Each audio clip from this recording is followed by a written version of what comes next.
L-eżamijiet fih dan l-Università ta' Malta fil-maġġoranza tagħhom se jkunu qed isiru fuq bażi online. Ninħabbar permezz ta' email lill-istudenti tal-Università wara l-Kunsill tal-Istudenti Universitarji fl-imkien maqat ta' qdiet oħra kien ilu jemi jappella sabiex isir propju hekk minħabba li n-numri ta' każi ġodda tal-pandemija qed jiżdiedu u l-ammont ta' persuni f'kwarantina qed ilaħqu l-xieren tal-eluf.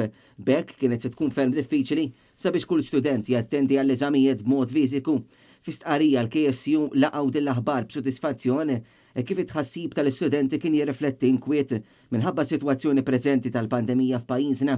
Issa studenti li huma pożittivi fuq kwarantina mhux se jkunu qed ipoġġu għall-eżami f'Settembru, iżda se tkun qed issir sessjoni speċjali wara is-sessjoni oriġinali tal-eżamijiet.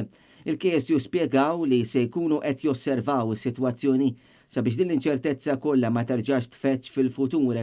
Dwar din is-sitwazzjoni fl-aħħar jiem kien hemm qatt ta' reazzjonijiet fuq il-midja soċjali minn numru ta' studenti biex l-eżamijiet isiru online u tirbaħ ir-raġuni.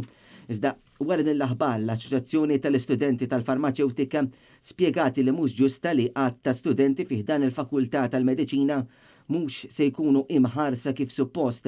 L-istqarrija qalet l-Università mhux timxi ma' kulħadd l-istess u sostniet li l-istudenti fiħdana tiġat jagħmlu ħafna aktar minn dak mistħoq blajnuna li qed jagħtu lis-settur tas-saħħa f'dan il-mument ta' mewġa oħra ta' pandemija fostna. L-assoċjazzjoni fakret kif ħafna mill-istudenti saru frontliners bir-riski kollha li dan iġib miegħu u tenniet it-tama tagħha li jirrenja is-sens komun.